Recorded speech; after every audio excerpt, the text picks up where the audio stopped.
No. Good morning, class. So We're happy you're here. We're happy you're here. You're so smiley.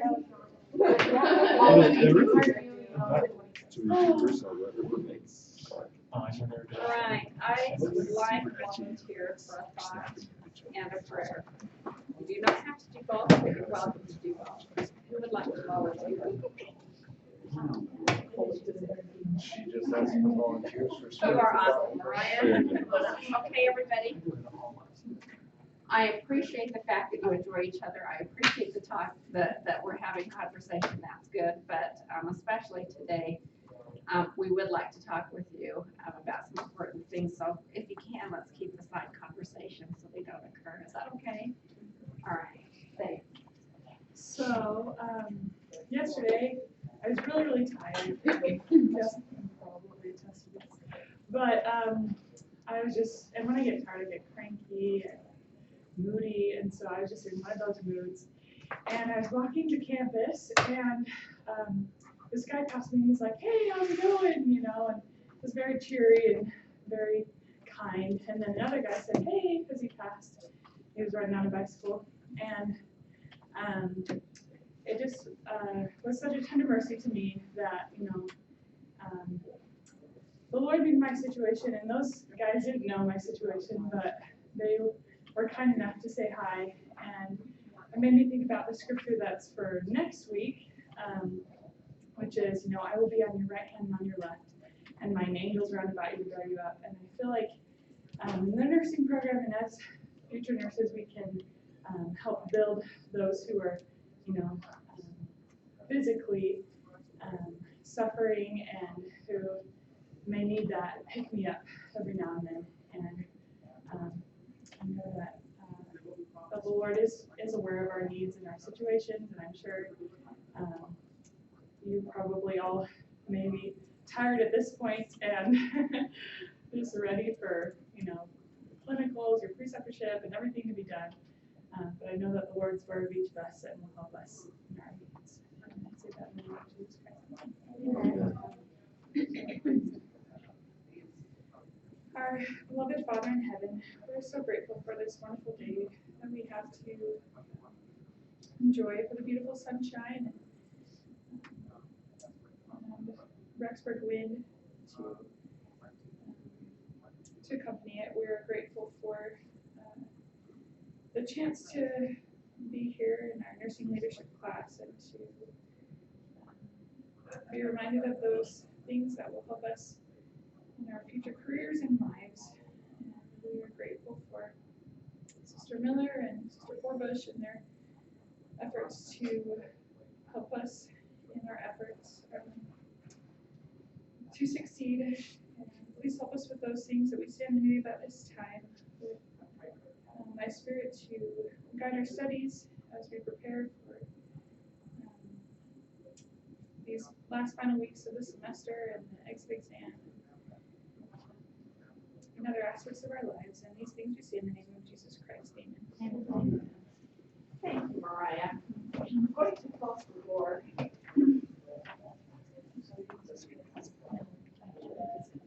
guys might not get distracted as much as I do, but I do get distracted. Oh, sorry. No, you're good. I am really sorry. Well, I feel like I kind of have to keep moving this direction. I can stand in front of the class, but now I'm just moving closer and closer. You know, Alex, would it just really bother you if I had you guys move to this table? I guess it could. Just I can't voice the others' I decision. just wanted to ask a question. You really don't have to, but if you want to. Oh, it's too late All now. of us? Come on, friends, would you like to join Alex this week? No. I'm sorry, I'm a creature of habit, and I, so, you know, I really thought that was the response I would get from Alex. You wanna come now, or are you gonna stay down? I think you need to partner back. You need to start, okay?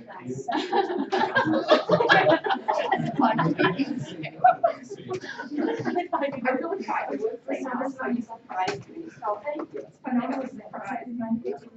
Are you guys starting wear out? Are you already there? Yeah, I'm just starting to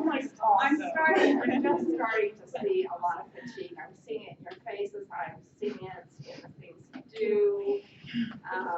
Really not great. And I'm sorry. I know it's rough, and I would like to spend just a few minutes, if you want to talk about something bent. I need to tell you, I can listen. It doesn't mean I can solve the problem. And so you need to decide if it's worth your time to vent, and you want a listener, or, you know, there may be things I can do some things about.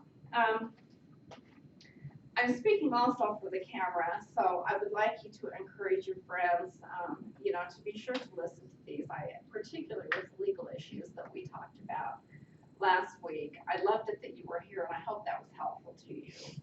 Did you find that valuable to just go over those, kind of help with some misconceptions?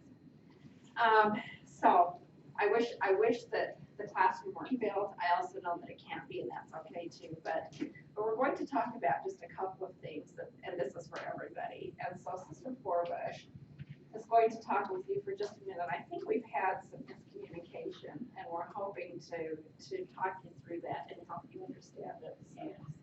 So I understand that some of you were under the impression that we were going to have a pinning. Pinning was discontinued in January of 2011. It was an administrative decision. It wasn't a faculty decision. It was, and actually at that time the BYU-I Center was completed, and so it made it possible to have large commencement and convocation together. And though it's kind of a mixed blessing, we belong to the largest college in the university, so we always get to be in that beautiful BYU-I Center. It's not, I know we explored it and tried to come up with some options for pinning, though it never did come to fruition, and I realized that some of you may have believed that there was going to be a pinning,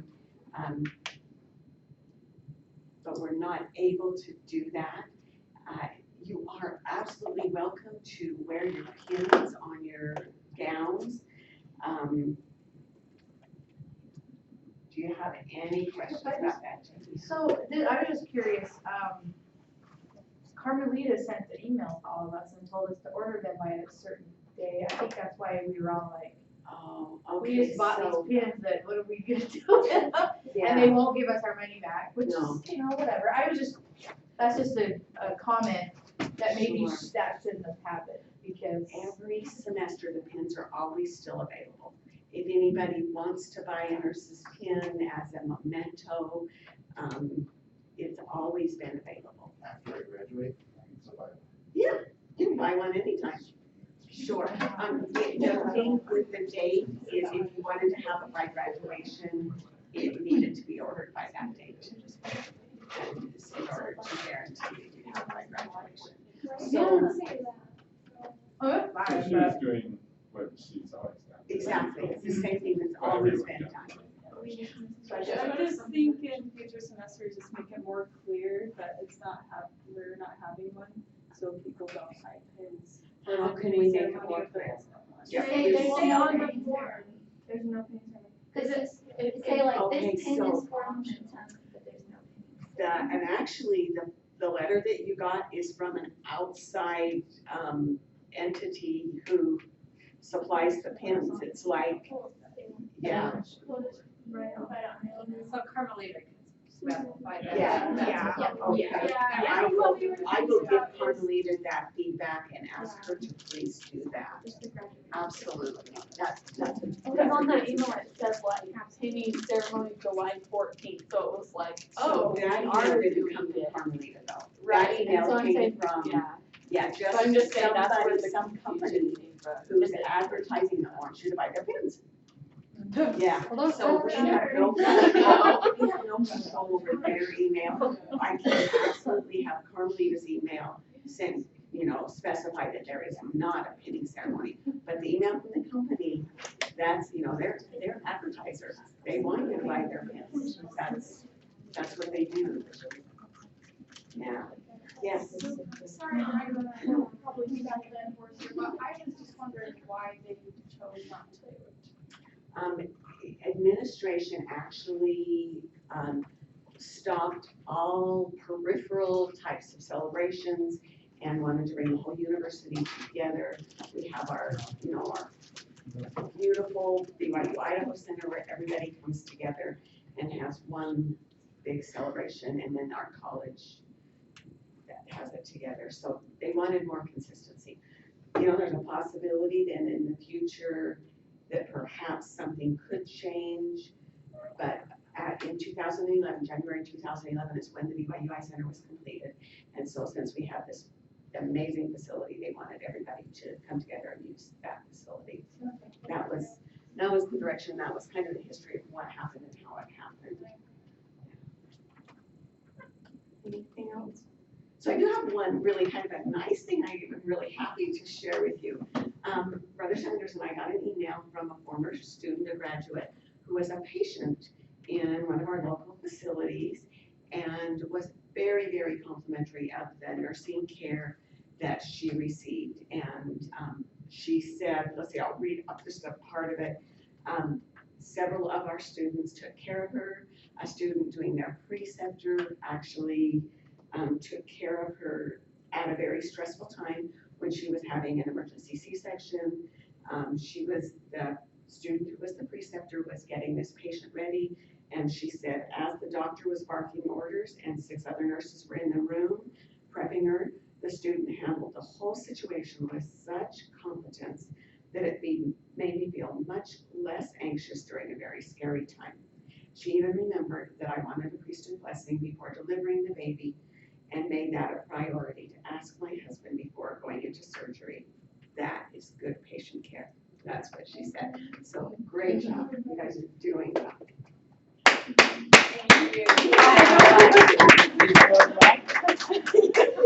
We applaud you. Going fast, until we finish this too. Good start. Thank you, Mr. Forbush. I'm sorry. I understand that there are people who are really disappointed about the pinning.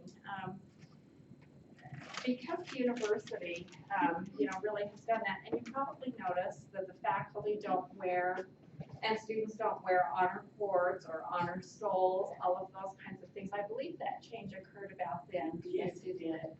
And so, my understanding is that it was a simplification of the graduation process that made us all more similar, because you should see how I used to deck myself out. Because all of the other universities, I've taught at millions, just kidding. But the other universities, that's exactly what we did. We were encouraged to do because, the more cords, the more stoles, my nice little beret that I had, all of those kinds of things. They show all of your accomplishments, and faculty like to do that. So it was really a surprise to come to BYU-Idaho. And I wore mine the first time because nobody had warned me not to. So I came in, and I'll tell you what, I stood out. And so I pretty quickly, discreetly took them off. And so I guess it's kind of the same thing. What I might suggest to you is if you guys wanted to have some kind of a celebration privately, I see no reason why you couldn't do that. We couldn't officially sanction it, but you certainly, somebody could organize one. You certainly could, at a typical pinning ceremony, you have all of the graduates stand, you recite the Nightingale Pledge together. And then typically somebody that the student loves and cares about. It could be a spouse, it could be a parent, it could be a teacher. They pin the pin on them. It's a wonderful ceremony. And it really is a rite of passage. So I think that, I hope I'm not speaking out of turn, but it seems to me that if you as students decided to have such a ceremony and invite everybody and do those things, I see no reason why you could not do that. And, Yeah, I Yeah. agree. I think, from the university standpoint, we haven't been authorized to do anything, but if you want us to do something privately, absolutely. As long as, it's clear to people who are attending that this is not authorized, or not, I shouldn't say sponsored. We're authorize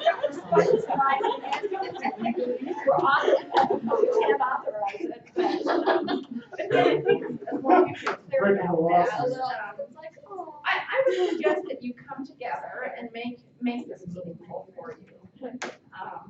Do something beautiful, do something that's memorable, take pictures, have somebody video it. That was one of my favorite things about painting is, we usually had slideshows of, from when you were brand new, entering into the program, all the way through, and the memories are wonderful. So I don't know if you could pull something like that together, but at least. Okay, let's talk about change. And personally, you guys are going through a lot of change. You've gone through change almost continuously for at least 4 semesters, perhaps longer.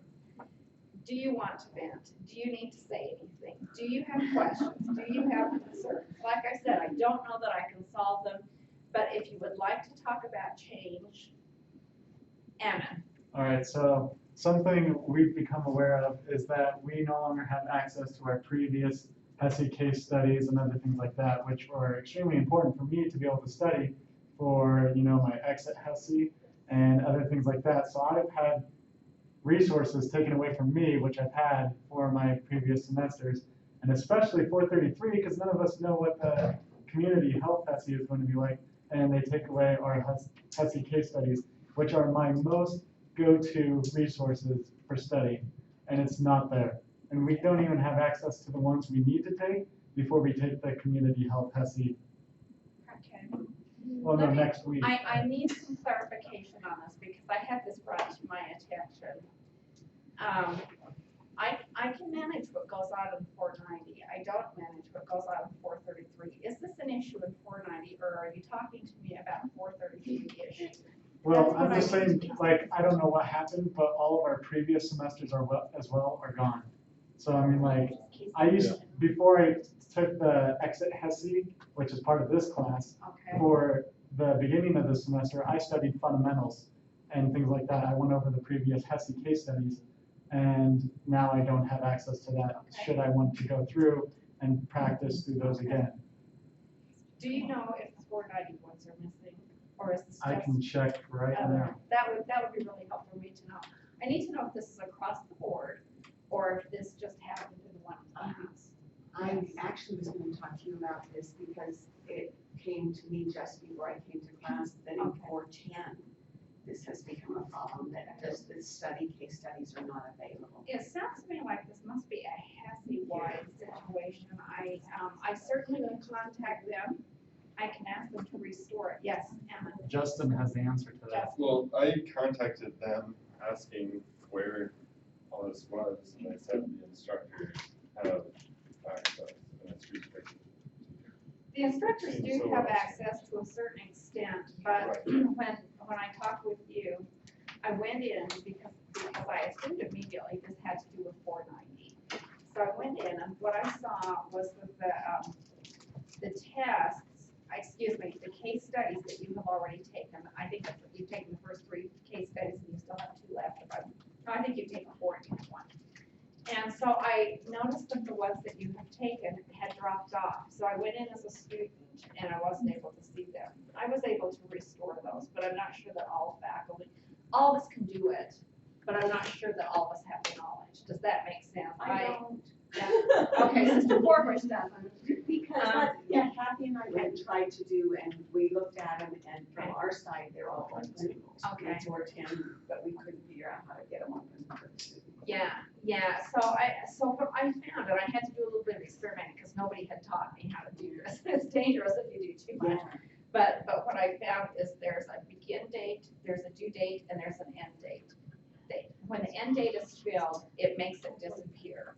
When the due date is, so I deleted the end dates, and I think all of your 490 should be restored. I don't know if anybody's looked, but you should be seeing those now.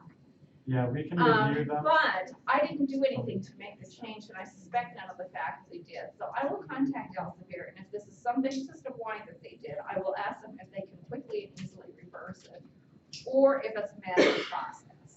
We Okay? would appreciate that. Would you send me an email so that I can follow up on it? Now, I need to give you a disclaimer.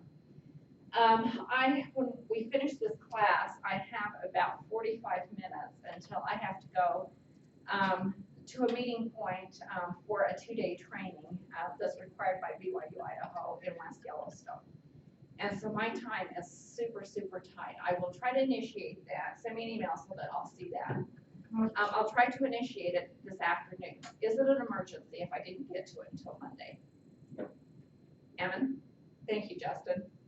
Evan, is this an emergency on your part? Well, for 433 it is. I've only got As a long week as to it's study for the community. Monday's fine. Till Mondays. I don't need it for that. All right, it sounds like for most of you, you have some flexibility. Sounds like Evan might not. I will do my best. I'll do my best to at least contact them and try to get an answer to that. Yes. Also, Sometimes there's a large number of case studies that weren't assigned to us ever in Yeah. previous semesters that we used to have access to. And you used to have access to those. Okay. So So the ideal thing is what you would like is every resource restored to you if yes, possible. I paid for that.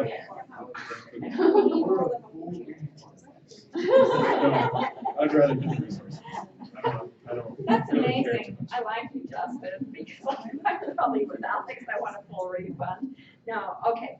So let me see what they can do. If not, if they can't do it, what we'll have to do is we'll probably have to go back to faculty and see if we can teach them how to do it. But I'm guessing, since I'm quite certain that none of us did that, it must have come from the HESI end of it. So let me see what we can do. Okay? Thank you. You're welcome. All right, what else? Anybody else?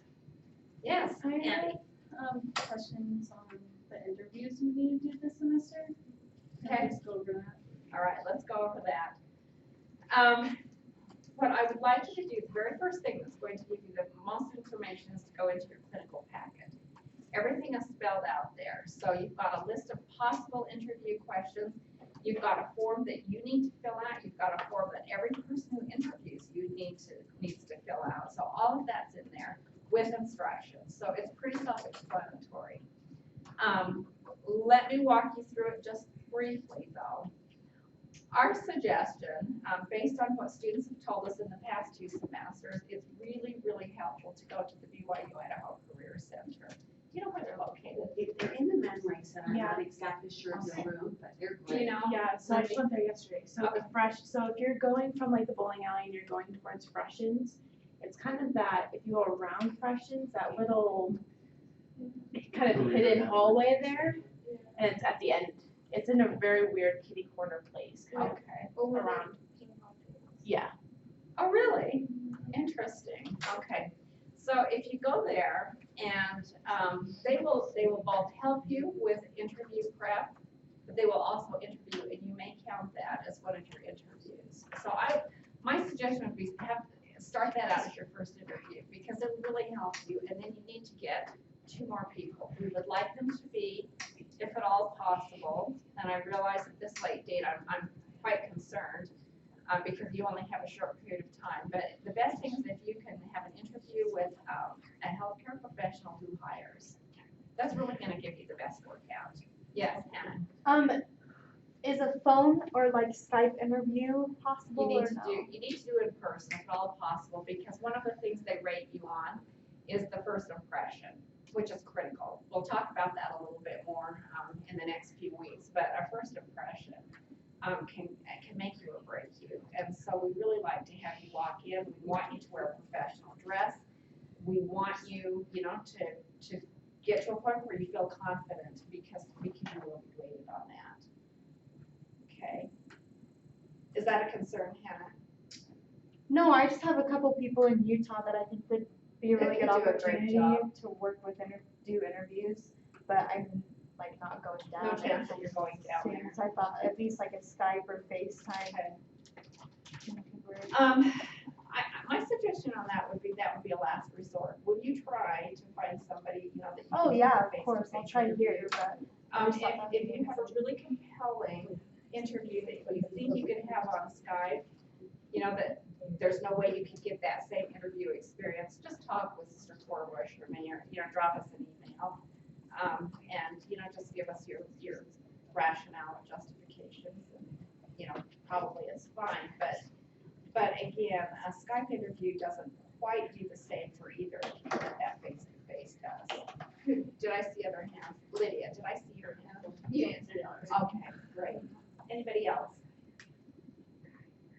All right, other questions? Change things? How are you guys gonna survive the rest of the semester? I don't know. Pray. We're gonna eat our feelings. Pray. Right. Chocolate. Oh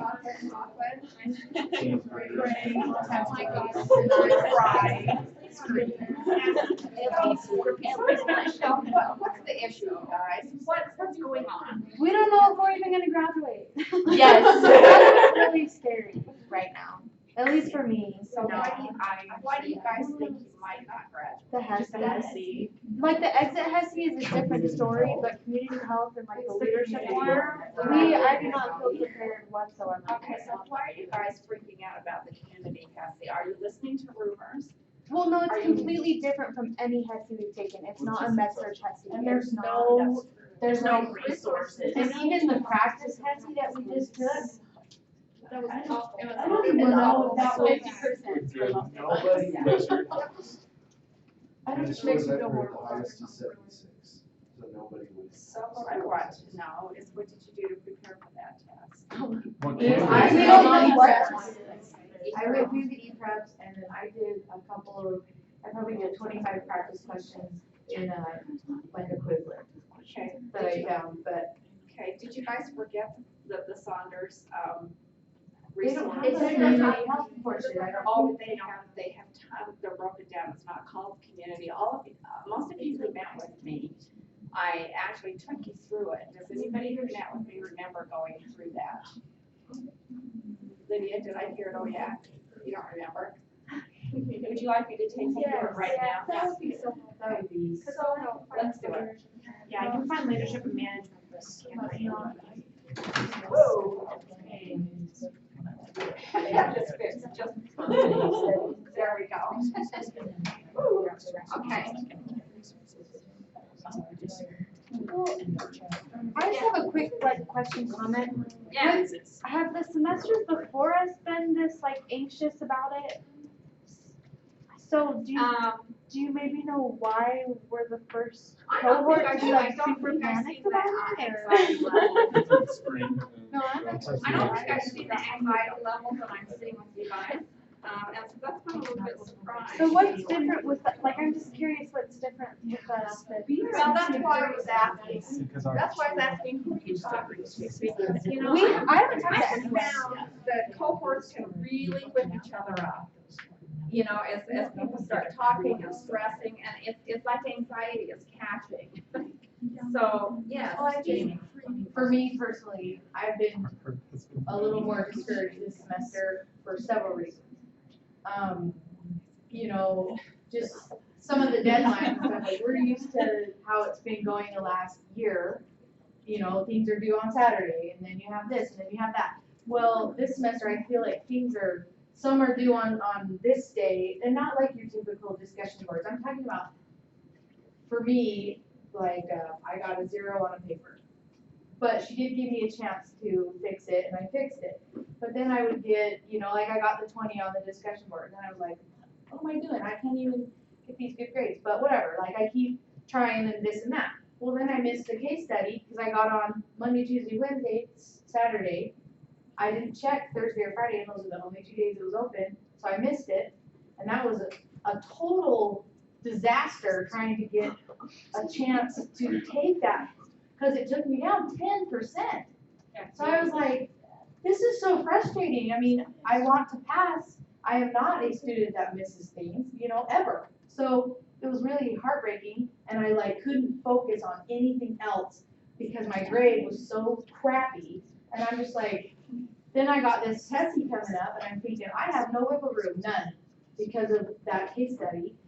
But we have since figured that out, and I was able to take the case study yesterday, and things are great and fine. But it was just so frustrating and so heavy going through all this stuff, and then just feeling so discouraged because, you know, I don't know what it is about this semester, but I also feel like we have the papers and the preceptorship, which I love the preceptorship. That was my favorite. I wish I could just do that this whole semester, you know? But I get the point of the interviews, totally get that. I get the point of community service, I get that.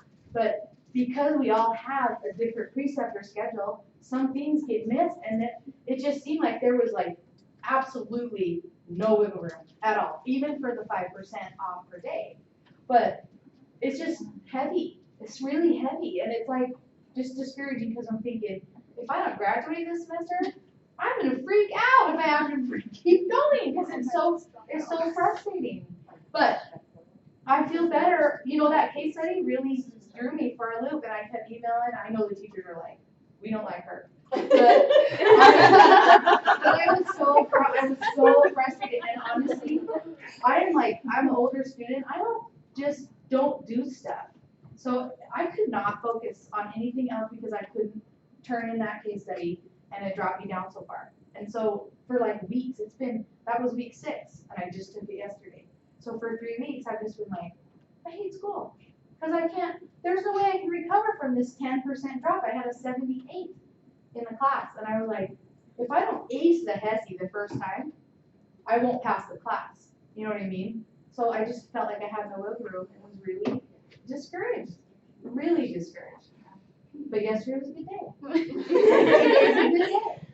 And I don't want to be like, oh, poor me, but I think the majority of us,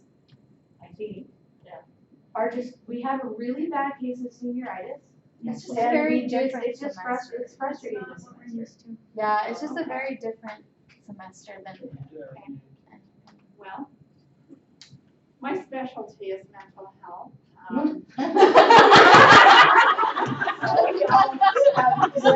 all need help. You all need to do a little bit of personal THC. A little bit of group counseling. Jamie, I'm gonna pick on you because you're the person who spoke, and I hope this won't be all negative. I hope this will be positive. So one of the things in mental health that we work with patients closely on is catastrophizing. Based on that word, what do you think that means? Probably making it bigger than it is. Making a mountain out of a Exactly, that's a great definition. Essentially, it's looking at the very worst possible case scenario and believing that it's going to happen. I just heard some of that. Did you? I do, yes, and that's why I was like, oh, poor me. It's not an effort thing. It was an oversight of a case study. For me, that's what started it. Well, Yeah. what started it was the discussion board at the very, very beginning. But it's only because it just started it like, oh my gosh, I keep getting these, I got a 0, and yes, I was able to fix it, but it just, mountain out of a molehill, totally. But with that kind of grade, the only thing I could think of was, and it was added pressure. If I don't ace that HESI, because it's 30% of my grade. So if I don't Yes. ace it and I get It is. and I have a 78 in the class, and I let's say get in the 700, I won't pass the class. Even if I ace it the second time, I will not pass the class. So that's why, to me, that is a huge mountain. Just because I have senioritis and, stuff. So I'm hearing some perfectionism too. Are you guys hearing a little bit of perfectionism? More than Well, nursing.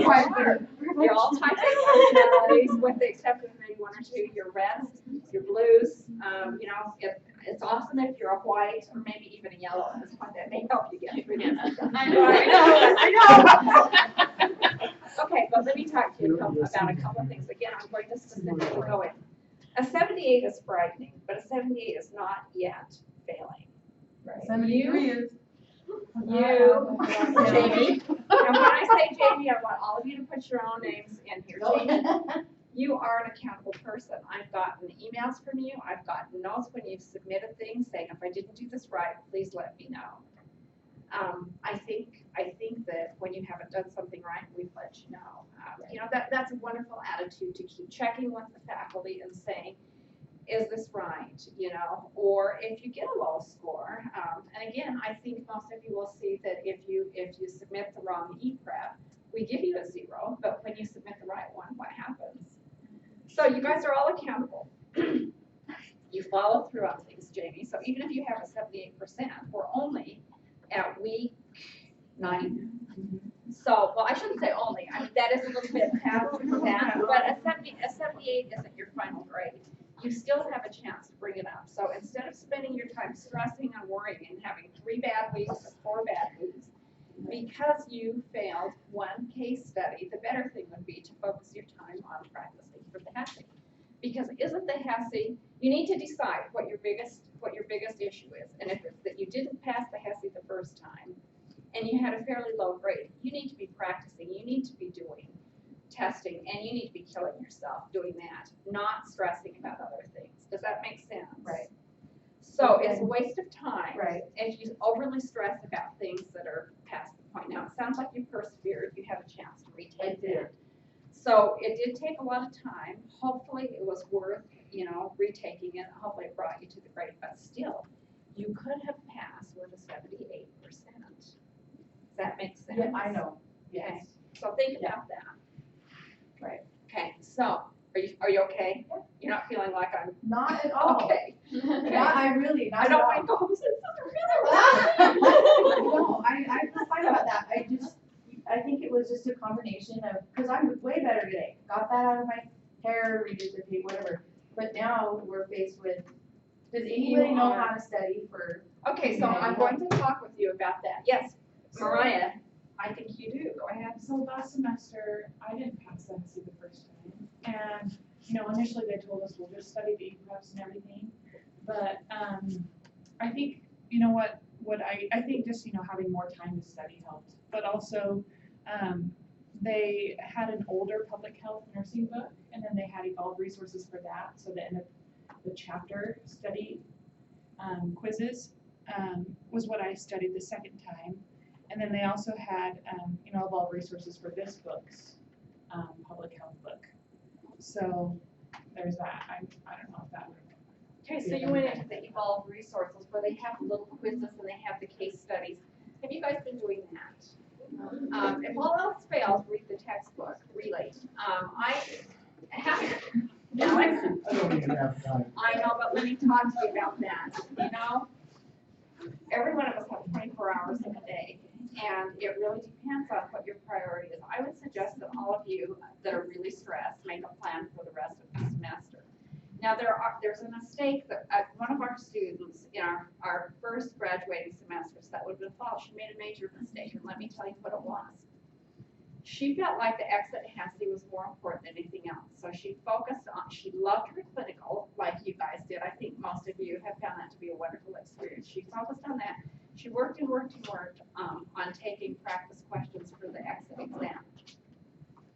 I'm trying to remember, she may have been a little bit below, you know, 10, 15, 20 points. I don't remember exactly if she did, but she completely disregarded community because she felt like the big thing was the HESI exit exam. She failed the HESI exit exam. Can I add a little missing piece? No, to she that? failed, I'm sorry, she failed the community.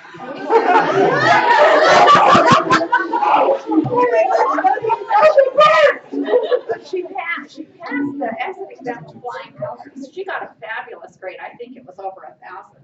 But she failed the community. So guess what? She didn't graduate anyway. Her whole focus had been on capstone. It wasn't on community. Your community is equally as valuable. One little caveat to that very story is that student had been in my office talking to me that morning and said that she wasn't going to come to class because she was going to go take her community HESI. And I said, well, are you feeling really well prepared? And she said, no.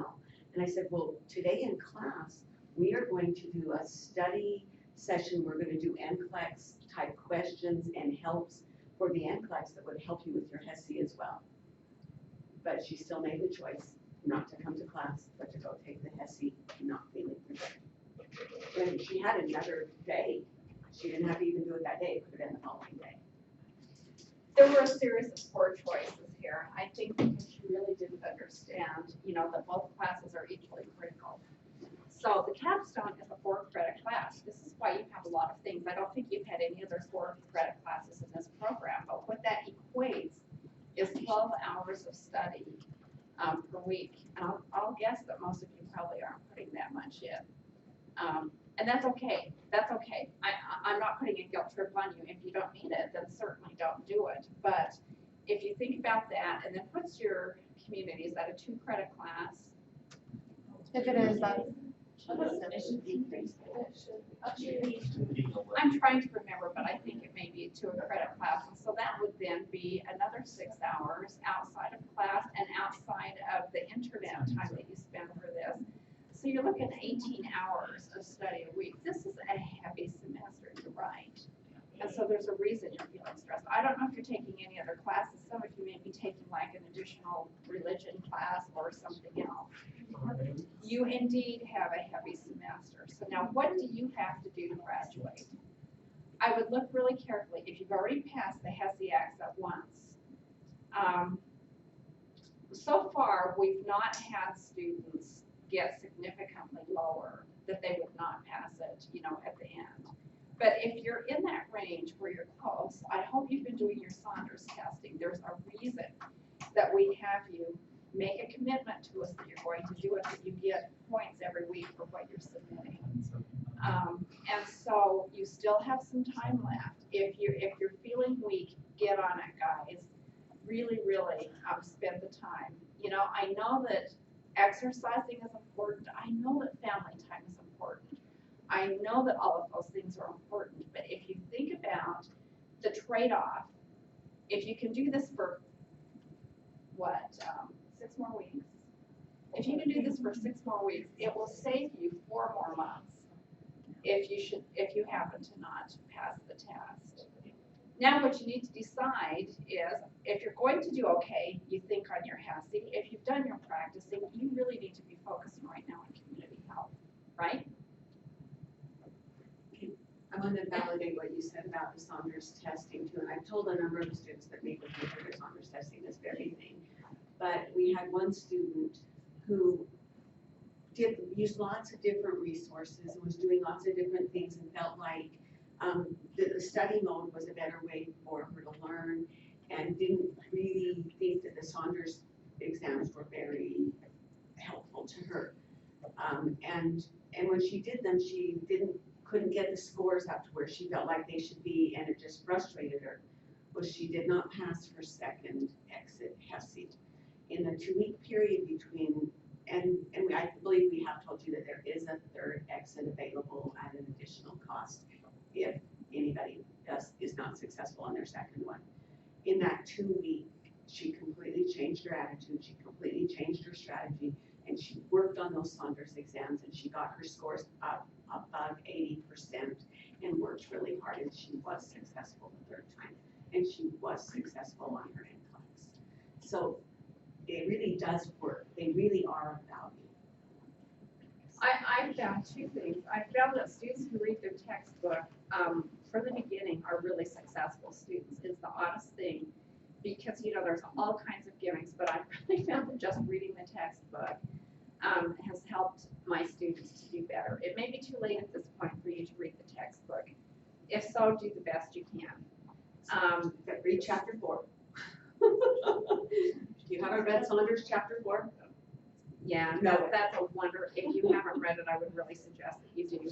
That's the test-taking tips that are really going to help you. The next thing I think that I would do, again, is just practice, practice, practice, and really work on getting your scores. Do enough exam mode that you know where you're at. If you're averaging somewhere between 75 and 80, above 80 is better, but above 75, I found that most of you do really well. But if you're still down in the 50s and 60s, now now's the time to really focus on that. And Sister Forbush brought up something. I deliberately didn't talk to you about this during orientation. No, it's good. I'm glad you did. Because we really, really want you to pass the NCLEX, the HESI exit exam, if possible the first time, if not the second time. But because we use that first exam as a practice test so that you can get the remediation, what we do at the end of the semester is you're going to take this one that's coming in a few weeks. But if you don't pass it, you have the choice of paying $35, somewhere in that range. I can tell you exactly. You'll need to commit that you want to take it. You'll need to pay it, but we can have them delivered in a few days. And before the end of the semester is over, you can take it again. That counts as your second attempt. Okay, so if you've been freaking out about whether you might not pass this next one, you do have one more opportunity to do it. Okay, does that make you feel a little bit better? I hope you don't have to, because believe me, it's extra stress. It's a little bit of extra cost, but it definitely can make a difference as long as you do some really intense remediation. Yes. I don't want to bring this up if there's or other things that are more important, but why don't you guys count the first one?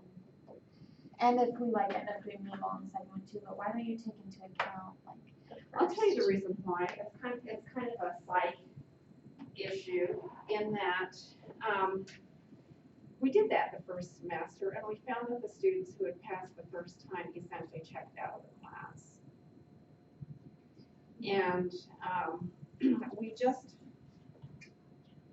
that's not a healthy thing for you guys, because although the HESI is a wonderful predictor, it's a great checkpoint to see if you're ready for the NCLEX. It's not a 100% guarantee. You know that.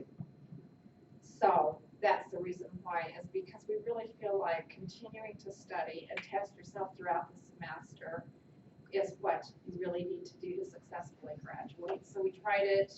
I admit we tried it once. It wasn't as successful as we had hoped, and so we decided to do it this way. Can you live with that, Hannah? Oh yeah, I was just curious Okay. because I like taking it twice, but I mean, it'd be kind of sad if I pass the first time and fail the And second don't time. the second time. Yeah. And don't Well, and that's graduate because of that. That's I hear. kind of And that's hard. why we have, that built-in safeguard that you can take it a third time. Even the third time, if I don't. True, it's true. But then remember, if you pass the first time, but then you didn't pass the next two times, there's some ballot Right. concern. Does that make sense? Yeah. And Or just like you get an amazing score at the first time, and then you don't get such an amazing one the second time, so your grade drops. Because I mean, like, even though if you pass, you only get an 85% rather than 100%. That really hasn't been our experience, though. We have not had students.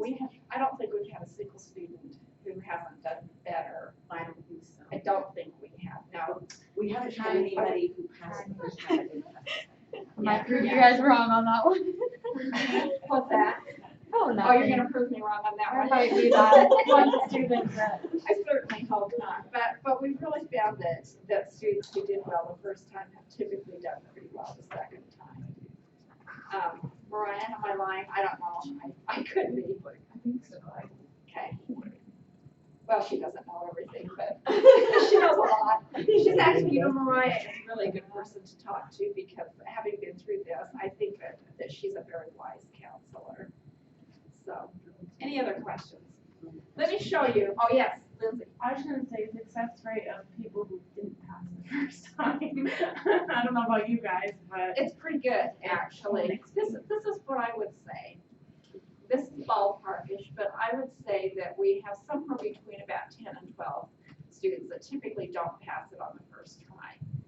At the end, we typically have 1 to 2 students who don't pass it on the second try. And then if they take the third time, generally, they're fine. Okay, so So those are kind of what the averages are. You guys are a large class. Our first class, we had 13 students. Yes. And last semester we had 28. We've got 35 of you this time. So I'm guessing that, you know, it's kind of a percentage. So, you know, you can go a person or two higher with that. What's that? I know, for next semester. Well, okay, let me show you about community health websites.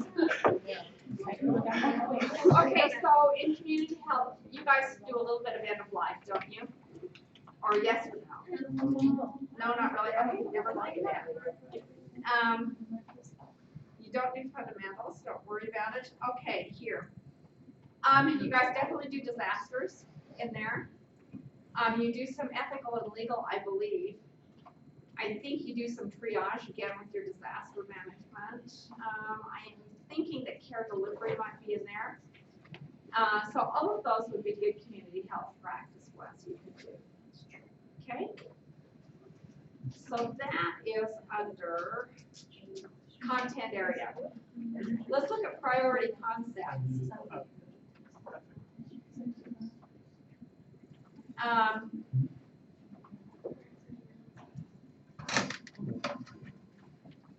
Healthcare delivery, you guys talk about in community. I believe you talk about economics, policy, healthcare organizations, is that correct? You talk about that to a certain extent in community. So you kind of have to go through here and you need to look at these. Let's see, I'm just trying to see. Oh, here you guys talk about evidence, you talk about healthcare quality. So I would definitely look under care competencies. So if you go into the priority concepts, you've got all kinds of things here that you actually need to know, and you can test yourself. Let me just, I think these are more psych. Yeah, these are more psych. Do you guys talk about interpersonal violence in community health? Okay, so this again would be another good one for you to cover. Let's see, I'm just trying to look at strategy. I'm thinking we don't have these.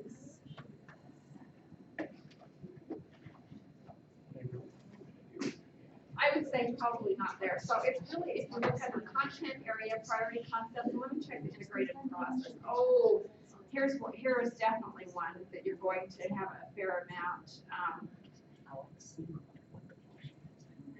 So in terms of the caring, you've got 72 questions. Do you guys do a little bit of teaching and learning? Don't you guys do like a teaching plan in population health?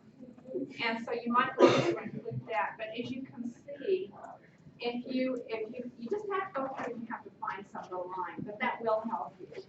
And then I would suggest that you do follow Mariah's suggestion to go into your Evolve for your textbook and go through those. I'm talking about your population health textbook. Does that help a little bit? That gives you some resources. That helps, thank you. Okay. That's more than we've had all semester, so that. Oh, yeah. Thank you. Okay. Awesome. I guess that's kind of a lesson for me too, that maybe we need to repeat this again during class, maybe at midterm. I had assumed that you knew that and you remembered it, but maybe. Well, I mean, you guys shouldn't really have to be showing us this to begin with, because that's not your class, but. No, you know what? I'll tell you what's my responsibility, my stewardship, it's your success. So I want to do whatever I can. So thank you. Thanks. So nice. Okay, awesome. Let's talk about change. Gotta see where we're at. Okay, this will work. I will talk fast. What I wanted to do was just focus on one question to start with. True or false? The more rapidly change can be incorporated, the more effective the organization is at remaining relevant. Is that true or is that false? True. Anybody not agree? Did anybody feel like maybe that isn't correct? Okay, true or false? The more rapidly change can be incorporated, the more effective the person is at remaining relevant. I'm talking about each of you. True or false? True. Okay, Alex, the more rapidly you can change, the more relevant you are. Yes. Well, I don't know. Yeah. Okay, I'll talk to you. Emma?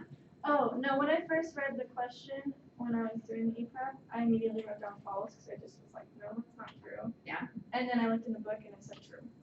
So then I Okay, was but like, your personal opinion first then was that that wasn't correct. What didn't sound right about that to I you? don't know, I just felt like if they're rapidly changing something in whatever setting I'm in, I'm not gonna just immediately, I don't know, it just would be hard for me to grasp that change unless it was like, you know, slowly incorporating it into it, and I'm like slowly making these changes. I hate change personally, so I was immediately turned off. I saw that in your discussions. A lot of you said you didn't like change, and in the question, and saying about where you fit in the Rogers, you know, are you a laggard? Are you an early adopter? A lot of you said that you really didn't like change, and yet, as you talked more, it's almost like you talked yourself out of it, because I heard a lot of you, you go with change. Ammon, and then did I see your hand, Hannah? No. Okay. Ammon. So on mine, I said that I was both a laggard and an early adopter, dependent on the situation. So it depends if I'm being a nurse, then yes, I'm going to be an early adopter as long as I know that it is evidence-based practice. So if it's found to be evidence-based, then yes, I'm going to use it.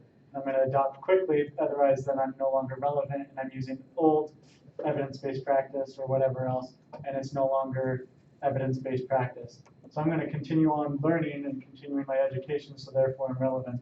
But for other situations, I'm not a big proponent of technology. Although I love technology, it's helpful in learning things, it's also a big problem in society where children are gaining access to technology at certain times, and then their whole life they're expecting a new iPhone every time it comes out and things like that. And sure, it's great, it's new technology, but it causes problems of attention and other things like that. That's a wonderful explanation. That's one of the best I've heard. Thank you. I think that you're right. There is a time and a place for both. Okay, did I see any hands on this table? Randy, and then Jamie? I also Randy, said, right? Yeah. I wanted to make sure I'm not calling you wrong. I also said something very similar to one, and I said I was more of like a laggard or a rejecter when it comes to change if I don't feel like it's a necessary change or it's going to affect my patients. If there's something that like they're just like, oh, let's try it, we don't really know anything about it, I'm like, no, that's stupid, you could kill my patient, I'm not gonna do that. But if it's, like he said, evidence-based, then I'm gonna be more of a early majority. I'm usually not the first one to try things because I don't want to have to work out the bugs, but yeah, we need to do nursing forever. Well, and certainly in the nursing programs, you've had to adapt to a lot of change, a lot more change than has been comfortable for you, I think. Jamie? Yeah. Mine was pretty much the same as Anna's. I was just saying that if they make a change and, you know, yes, it's evidence-based and all that, I feel like if I don't adapt quick, then I'm still gonna be hanging on to the past stuff and I just dragged it out, so I try to go. Doesn't sound like it after the beginning of class, but I do like to. You know, Jamie, actually, what I would say is I've seen tremendous growth in you because you've asked a lot of questions. You know, early in the semester, and stop me if you don't want me sharing this, but I felt like a lot of times you said, you know, this technology is puzzling to me. You know, some of this technology, I'm not sure if I'm doing it right. Am I accurate? Yeah. I'm old. I know. So am I, and so I understand, but you've done a really good job. I've seen you grow by leaps and bounds. So you did a good job, and I know you'll continue. Anybody else? Okay, so last night, about 10 o'clock, I was reading your posts on change, and that's what gave me a clue that you were stressed, because typically I see a whole lot more comments. You know, some of you haven't, I think, gotten to your post yet. And I usually see responses to other people, and I just didn't see the conversation. And yet I read some really interesting examples of change. And I was going to write them down and I thought, I don't know who's even going to be here tomorrow. So I'd like a couple of you to volunteer. I know that, Andy, I think you talked about that they're going to do joint commission with the Star Valley Hospital. Yeah. And we've got some competing interests. We've got a number of issues. I found that really interesting. Would you guys like to hear about Star Valley? And a preceptor who's not at all excited about the idea of joint commission. Now, do you all know what joint commission is? Joint commission is one of the, you have a choice or not to do it as a hospital. It's hard. It's very regulated. Essentially, it's a whole change of process. It's an accreditation. And so, and it costs a ton of money. Most hospitals start preparing 2-3 years. I know at LDS Hospital, we start, I think, about 3 years in advance preparing for it. So it's huge. And like I said, it costs a lot of money, in the thousands of dollars. And so there's a ton of preparation, and it kind of changes the way you practice. But the reason that you get joint commission is it's a stamp of quality. And it really gives you an edge. Now pretty much everybody has joint commission. So if you're a hospital that doesn't have joint commission, people are saying, well, why don't you? You know, to us that's a given now, that everybody has joint commission. So is something wrong with your hospital or your facility if you don't have it? I hope that'll give you a little bit of background. So go ahead, Abby. So, yeah, they're trying to get Star Valley, JACO accredited for the first time. And the nurse managers are coming in, implementing changes like making sure the supply room door is closed, and because previously it was just open all the time behind the nurses station and stuff like that. And they're talking about doing construction to the hospital so that like there's another barrier in front of the MRI, and making the nursery more secure and stuff like that. And a lot of the nurses are not very happy about it, especially my preceptor. She's very anti, like, organization, like big corporations. She doesn't like bureaucracy, probably. Yeah, the reason why she left her previous job is because it became too, like, bureaucratic and just the higher ups and she really likes Star Valley because it's a small hospital and it's not so much that way. And by bringing JACO in, she's upset because it feels like it's taking a turn to become more like that. And she's done like research on it and saying a lot of what JACO changes is out of their league, like construction and stuff like that. And she's like, we already know we need to keep these standards, and we're just paying someone a lot of money to tell us something we already know. So she's having a hard time implementing the changes, and she's been kind of very vocal about her opposition to the people making the changes and to other coworkers and stuff like that. She's, I don't know, what do you want? That's a great overview. So talk to us about the Harvard Business Review. What would be her competing interest? So, well, I think you all had to do a little bit of psychological work here to look at, and you did a great job. So go ahead. I think you defined that, discussed that too. So, what I think her competing interest is, or competing commitment, or yeah, what is that? Competing commitment. Yeah. Okay. Sorry, guys. To not have her job overly regulated, and not to have what she had in her old hospital, or she just felt like she was a pawn in a large organization. That's her competing interest, is what I thought. And then her big assumption, yes, is that by having JACO, then that's gonna happen. Sorry, I didn't say that very well, but I think you said it well. So I have a a lot of sympathy for this nurse because, wouldn't it be fun to find an awesome little hospital that, you hardly have any regulation and anybody can come and look at, go in the nursery and look at the babies and bring their kids to look at the babies. And, that's what happened 20, 30, 40 years ago. But times have changed, infection control. We've had kidnappings, hopefully never in Star Valley. But when I was at LDS Hospital, we had a kidnapping, and she very nearly pulled it off. It was an aide, anyway, that was a little bit mentally unhinged, but it was pretty bad. And you go to most of the Intermountain hospitals now, and it's really difficult to get into anywhere near the nursery and even into the postpartum area. Emma. Right, so like, are you saying this is because of JCO, that it's like that? JCO, Joint Commission, actually they do. It's I'm stumbling all over myself and I'm standing in front of you. Sorry, Alex, I'm trying to find a place to stand. Joint Commission is an accreditation process, and so they have very specific things that you're expected to do that meet safety and quality standards. And so you have to show how you do them, and some of them do seem really nitpicky. It's like how you have to label everything in the refrigerators. That was the Joint Commission thing. Do you guys know what I'm talking about? Like everything that's in a refrigerator has to be labeled like with a name and a date, and it has to be thrown out after 3 days. And so it has to be temperatures checked. Yeah, the temperatures have to be checked.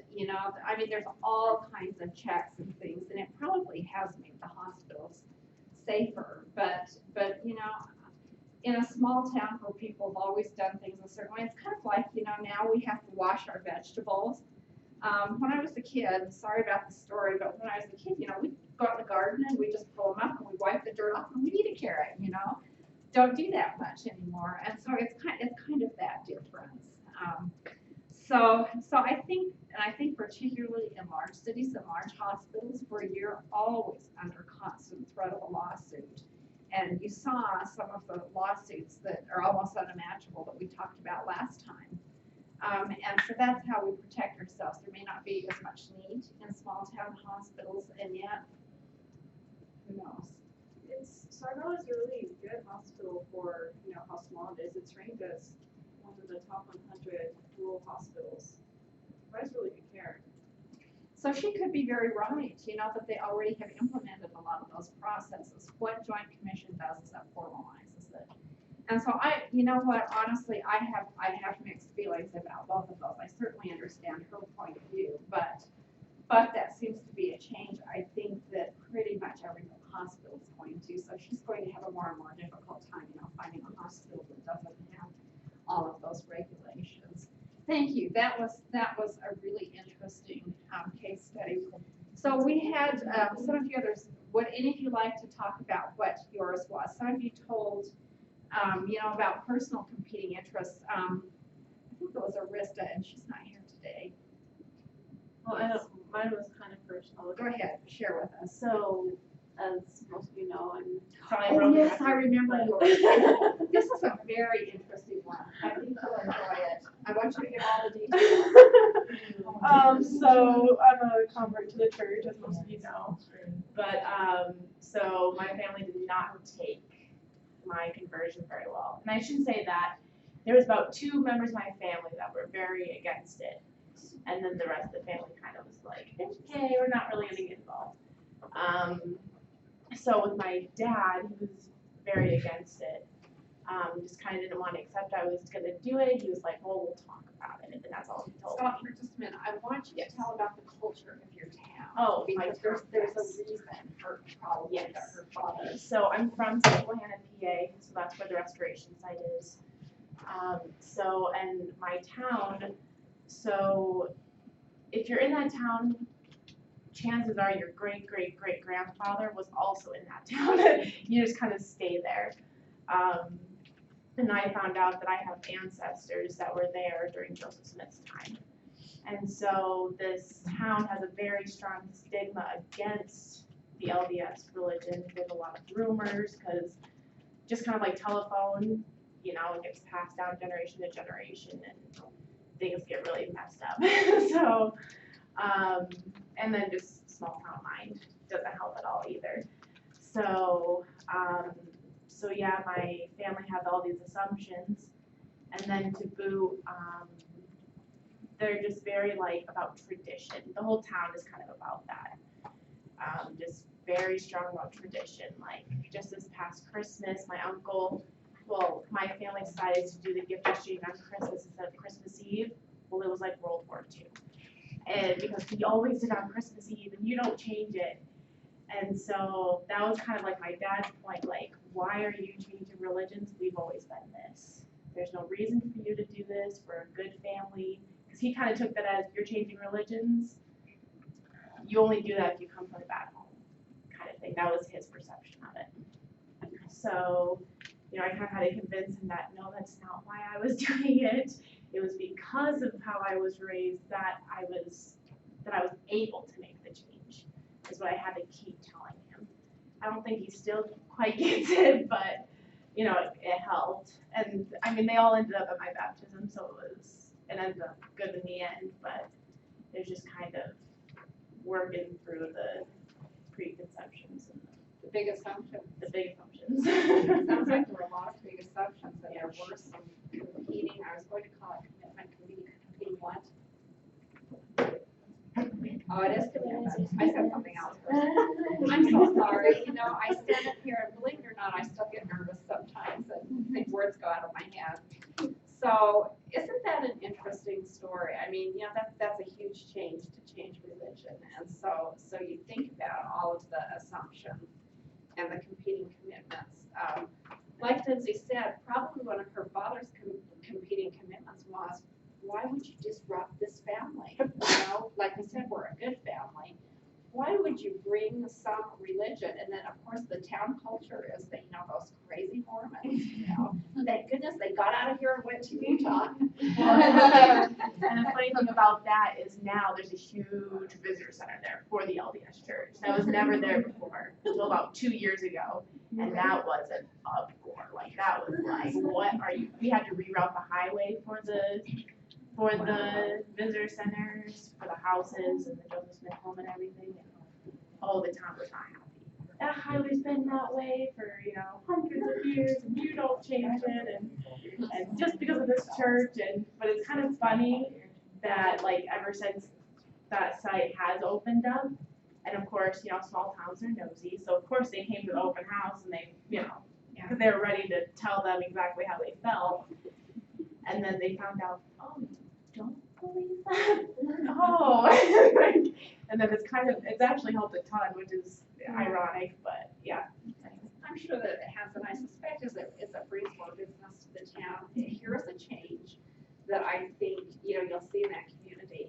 And I think that probably I'll bet they really did face some battles getting that visitor center approved. At least 5 years they had to battle. I still remember the situation with the Boston Temple, you know, and it just seemed like that was never going to happen.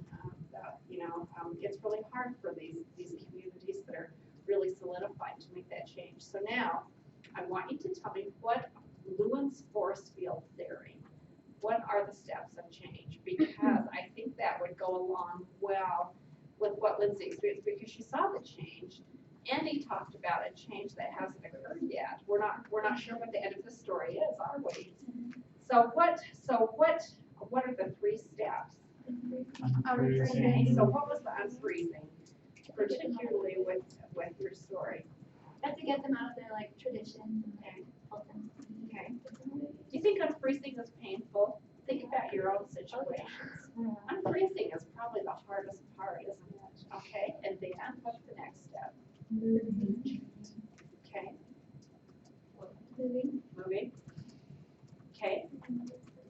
And then what is the final step? Refreezing. Okay. When you refreeze, is that going to be permanent, or are we going to start the cycle again? Probably start the cycle again. Okay. So now I just want to really briefly give you, just explain to you, I think most of you will understand this. Were you guys shocked? you shop at Kmart or at Walmart? Walmart. Is Kmart even a thing? Is Is it?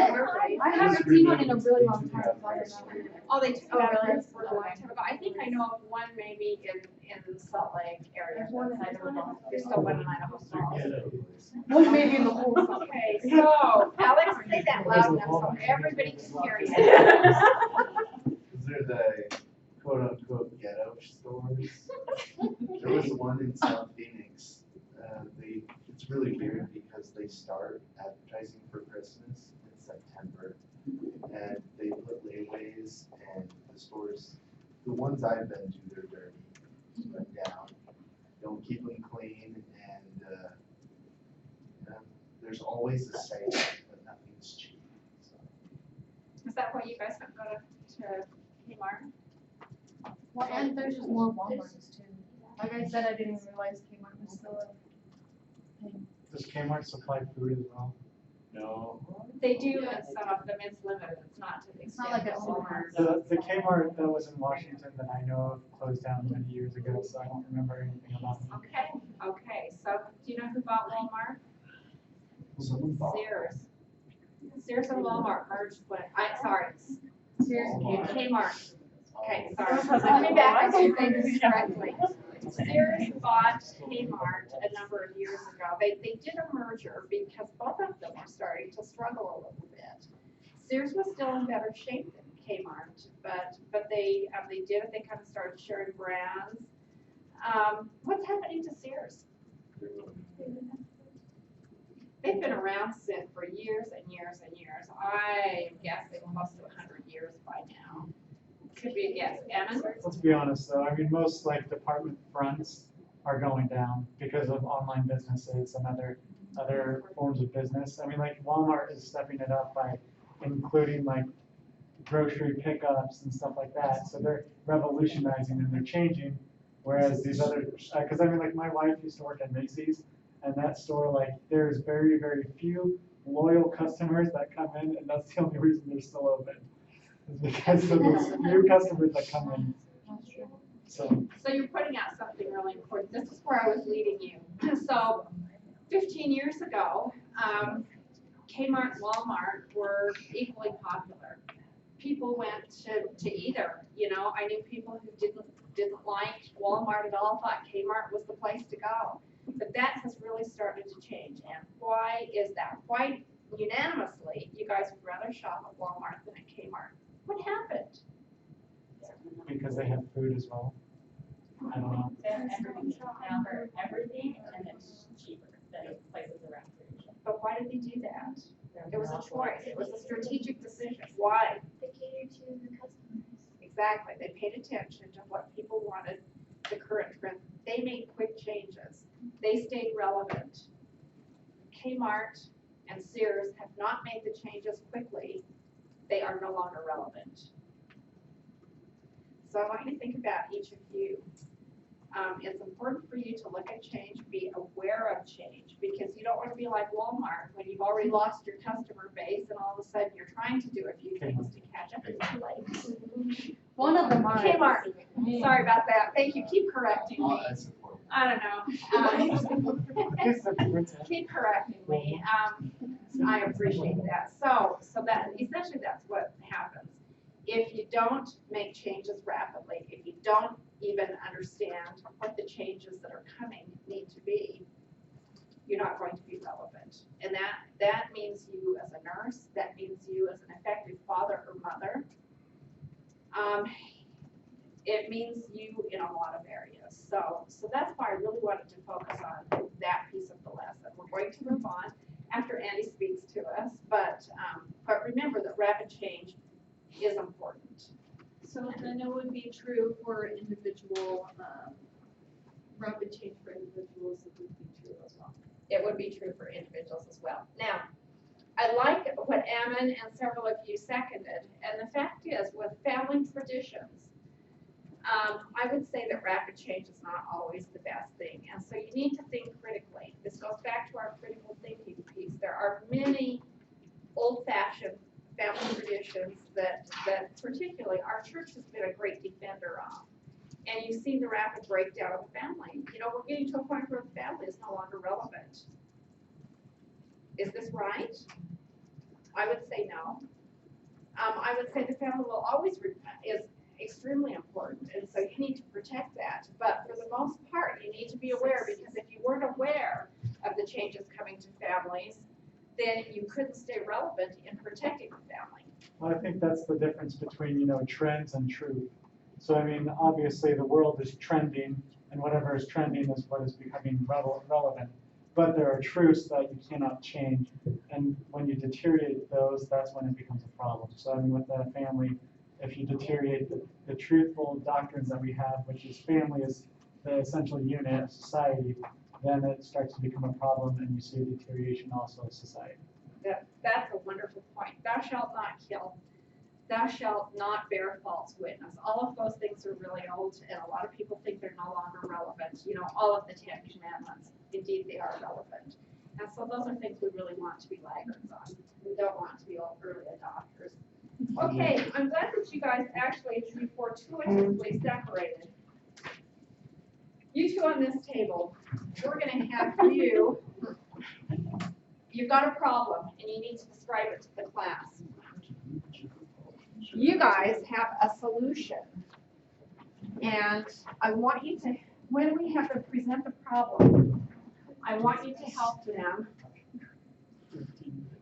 just answer.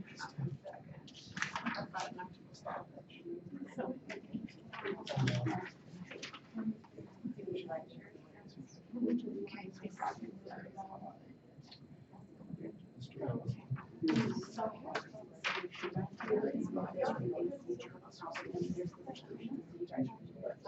what we're going to do is we're going to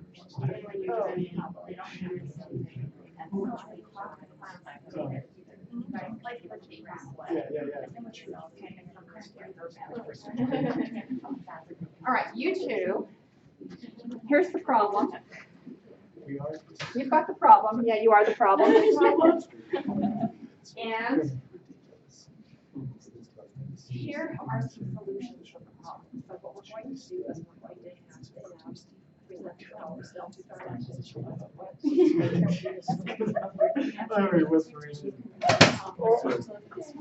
Are you good? Yeah, no, it's just the sort of group. Okay, you're good. All right. Since I have been. I'm going to give you about 5 minutes to see where you're at. If you need a few more minutes, I'm happy to give it to you. And then it's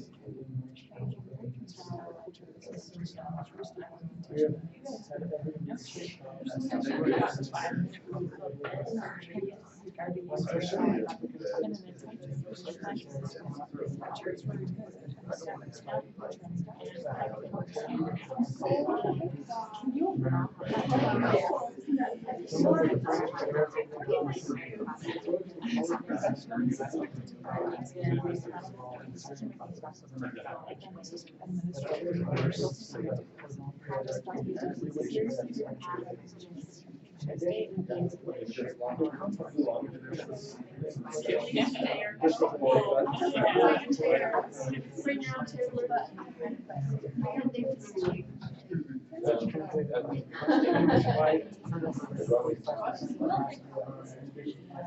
of insulting to assume that just because you have children, like you're gonna sit down. You can have your job and still get up, obviously. Oh my God.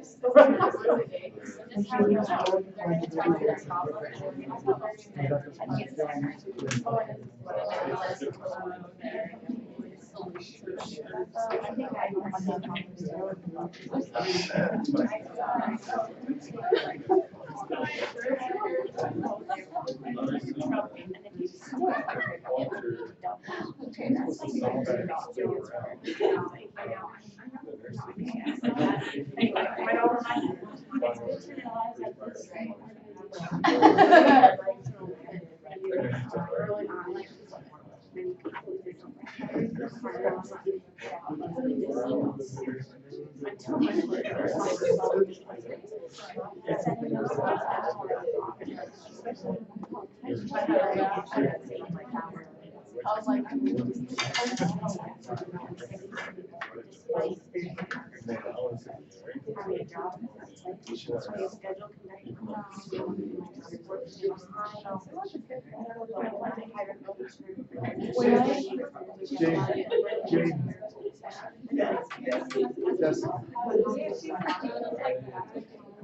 Anyone. Andy,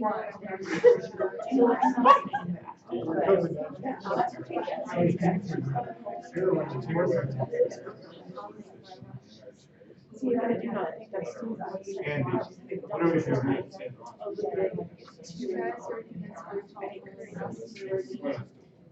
You are all You going guys to? figure out Oh, the rest. Yeah. Is it touchscreen? no, it's kind of good, no, why? Just wait.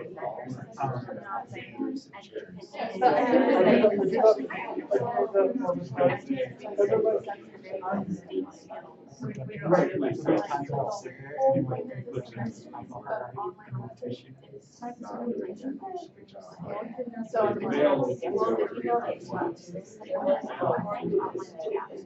Do similar steps.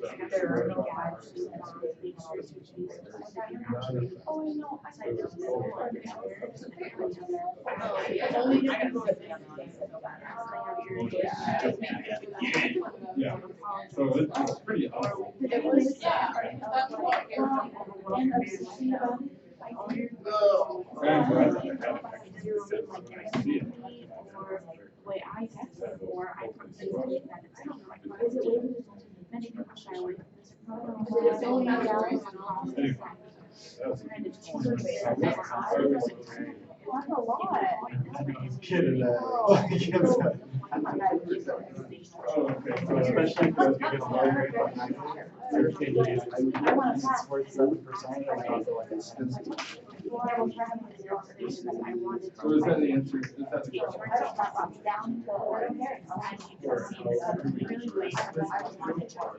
That's what I'm saying. So that's an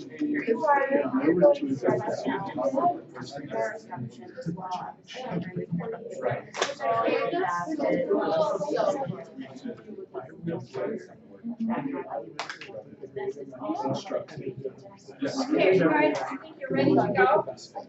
Yeah. Okay, who wants to start? Shall we start with Alex and Justin? Sure.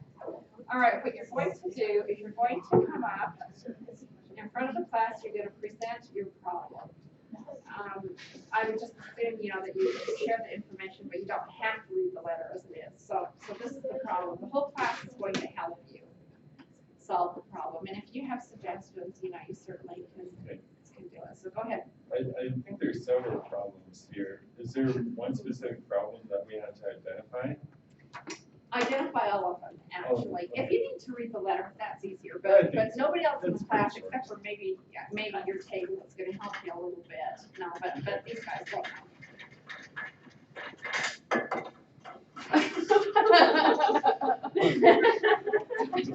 I'm in front of the class still. Okay, so I'll just read the letter. Dear Steve, I'm an RN and recently took a staff position at a private pay long-term care facility. Naturally, the expectation of the residents who can afford to live at this facility are very high, and the administrator is committed to keeping them happy. I became very concerned about the culture of this facility on my first day of orientation when it was explained to me that there were no chairs at the nurses' station because of the 5-minute rule regarding answering call lines. In an attempt to improve compliance with the rule, the chairs were removed and the staff must now complete charting and computer work standing up. As a professional who is expected to prioritize care and be accountable for my decision-making processes, I found this administrative move to be insulting and ridiculous. It has caused me to seriously consider my position with this company. Should I stay and hope things improve, or cut and run? Okay, so we've got somebody who wants change. He does not like the status quo. Alex and Justin don't. So what are you gonna do about it? You can start with your solutions. You can request help from the class, but let's figure out a solution to your problem. Well, I think it's, but just from my experience, it never goes well to address these issues with a lot of contention. For instance, in my workplace, when I was in the Navy, we had this similar thing. We weren't cleaning enough, so they took away all our distractors. They took away our chairs, they took away our computers, said, okay, now you have nothing better to do. Go ahead and clean. So anyway, and that didn't go over so well because immediately we pushed back. Immediately there was a yelling match. I don't think that's appropriate at all in this situation. I think with this, it should be, Alex mentioned that a discussion needs to be made and needs to be scheduled. You kind of what was that? A scheduled, formal, planned discussion. So that way you know when you're going to meet with the person that day or a later date, and then you can prepare yourself for that instance, and you can tell them what the topic of discussion is going to be planned about so that they can think about it and control their emotions or your emotions when you go there. Kind of like the communication strategies. I forget what it was called. Seek first to understand by Covey or something else. Oh, yeah, the Covey one. So I think just make sure you know what you're going to say before you meet. Give it some time. And something that I thought about is the goal is a 5-minute rule. So you want the call lights to be answered in 5 minutes or less. And so how is removing chairs and negatively affecting the ergonomic health of the nurses that still need to fill out charts? And is that will that meet the goal of the 5-minute rule? So I think positive reinforcement would be a much more powerful tool than negative reinforcement. I'm not sure how you would reward such behaviors, reward nurses for getting to the room within 5 minutes. So it would be really hard to measure that. But I think that possibility should certainly be explored. Okay, any ideas? Have they covered it? Have they solved the problem? I was really good, just wanted to add something, maybe with the like positive reinforcement that Justin mentioned, you could do like a reward system or something, so if you're getting like, you do a review at the end of the patient's stay or whatever, and if they're like saying, oh, they were there within the 5 minutes, then they might get to pick their schedule for the next month, or they might get an extra day off, or something like that, just to be like, oh, I want to do this, instead of when people try to force me into things, it really makes me kind of angry, and like Justin said, you know, you get a little more standoffish and you don't really want to comply, so I think positive reinforcement is probably the way to go in this situation. Okay, so one way to affect change is reinforcement, positive. Okay. Any other thoughts? I think it would be important, as they said, to have a discussion, but also to like assess the needs of the nurses. Why aren't they making it there in 5 minutes? If it is just lack of interest in getting there, or they're extremely busy. I mean, it could be because they're with another patient because their call light was going off or whatever. And so, I mean, it could be a different reason. I don't know. So just finding out the needs of the nurses, and then maybe, you know, ask them, like, what could we do to improve? So having a discussion with them so that you're getting input from them as well.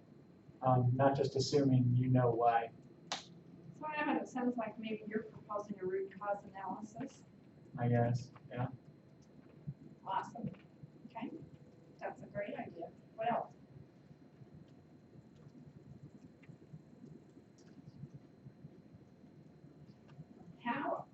remember this was a change made by management. You know, this wasn't a group decision. So as Justin says, approaching them, well, both of you, approaching them, you know, without anger, without frustration, to try to work through and talk about this. This is a reasonable way, because when you go in defensive, have you guys noticed that when you go in defensive, things go south pretty quickly? When you go in demanding changes, when you use language that is harsh, when you, and I don't mean swearing, I'm just saying, you know, if you go in and your voice is raised, or if you use really inflammatory words, it's pretty hard to negotiate at that point, isn't it? You're already setting yourself up for failure. Okay, Lydia. So what the solution paper was kind of saying was, I guess responses that it had suggestions for saying like, make sure you say like, I see it as this. Don't blame other people for what happened. Just say like your own perspective. So that makes it less of like a contingent type thing. Okay, great. When you take ownership for your own concerns, you know, when you need to have a difficult conversation, instead of you did this and so, but if you say I feel, then you take the responsibility, and it's certainly easier to hear in almost every situation. That is a good way to affect change. Is by making it so that you don't raise the defenses before you hardly get started. Excellent, thank you. Along with that, it was suggesting that they should leave the facility if it doesn't end up going the way they wanted it. But something that I thought was interesting when it said don't apologize for leaving. Just own up to what like your group decided to say, like this is what I thought, this is what I originally wanted in this facility, and that's why I came here first. And but don't like apologize for saying like this just isn't a fit for me. So does that surprise you? What? Leaving. Leaving. If no changes are made?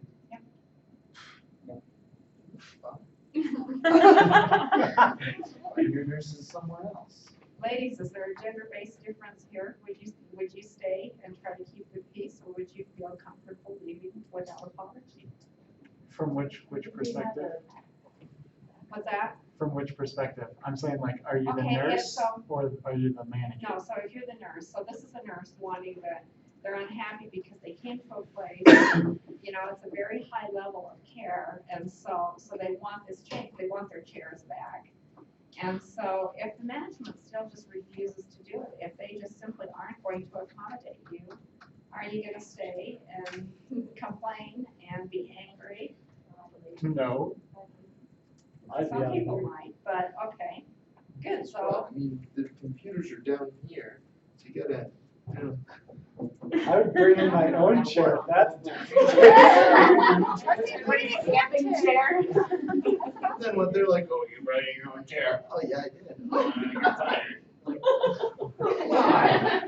and then I could Well, I say would they say that's fired me for false reasons. That certainly could happen, but really, the point is, if you can't come to peace when you want somebody to make a change, I would say, you know, with marriage, I would give it every possibility. I wouldn't just quit. But you know, in a situation like this, if the culture really doesn't fit what you need and want and expect, you know what, Ermac's right down the road, they'd love to hire you. So, okay, anything else, guys? I mean, but I guess it also depends, like, if I'm the nurse, and I'm not saying I ever would, but if I'm not answering call lights within 5 minutes for any particular reason, I mean, I'd make the change. But I mean, for them stealing my chair for such a reason, rather than just asking me, like, hey, could you meet the school? I don't think I'd want to work under that kind of management, because that's just pitiful. Okay. What if, let me throw a little addition into this. What if you were making $10 an hour more than an Ermac down the road? What if this was a really high quality play, or you know, I should say high satisfaction? They catered to people who were used to really being catered to.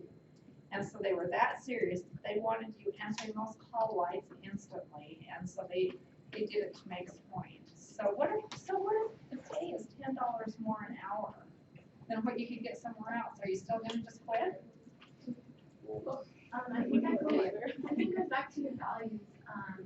Your value getting enough money, like it could be like getting money to raise your family, stuff that's totally your value, or your value enjoying your job and like focusing on patients. I don't know. You could get both in different places, but I think just thinking about your values will help you decide.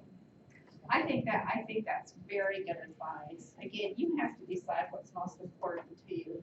You know, it's easy for all of us to say, well, if they routinely perform abortions here, elective abortions, I'm not going to work there. That's an easy one for us. But, you know, really, those golden handcuffs where they pay you really, really well, but there are other areas of the job that are difficult,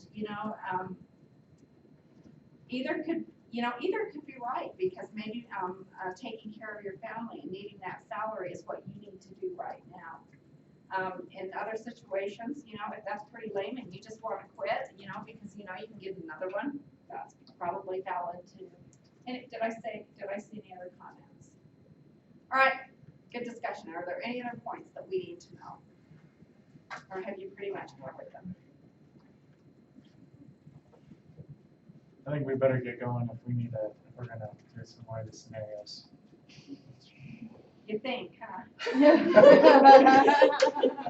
All right. Why don't you two tell us what your scenario is? All right. And by the way, I would like to tell you that these scenarios come from Crucial Conversations. It's a best-selling book. They really take it to a fine art of, having conversations that you still keep the relationship, even when you have a dissatisfier or you really want change made. Okay, go ahead. All right, so I'm going to read it because it's kind of complicated, ours is. So it says, Dear David, I'm one of the several department chairs at a proprietary college. Since I have been here, we have had 4 people rotate in and out of the dean's position. The most recent has been marched from the building yesterday. We have had every leadership style from overbearing micromanagement to completely oblivious apathy. When considering applicants for this position, the department chairs are not given the opportunity for input. In spite of havoc, the poor leadership and constant change wreaks in our working environment. Some of the department chairs feel that we should approach the college president and United group about having a more active role in the hiring process of the next applicant, but others are afraid to speak up or don't feel that we would be heard even if we did. In addition, the company is in overall disarray due to poor corporate leadership, compliance issues, and significant budget problems, which translated into campus-wide turnover rates of 45% in the last year alone. In addition to myself, I suspect most of my peers are actively searching for other jobs. But until we are able to make good on our escapes, do we continue to suffer, or should we try to find a way to approach our college president, who at this point is feeling insecure and frustrated himself? Signed, Desperate. So we were kind of unsure where to go with this. I mean, because the whole college is in disarray. There's really, they haven't proposed any really good ideas that people are able to unite on. So they talked about going to the leadership, the president, and talking about this. And it doesn't matter which management style or leadership style that the previous deans have had. They've just had conflictions, and it just has not worked out. So, I mean, that is a really tough position to be in.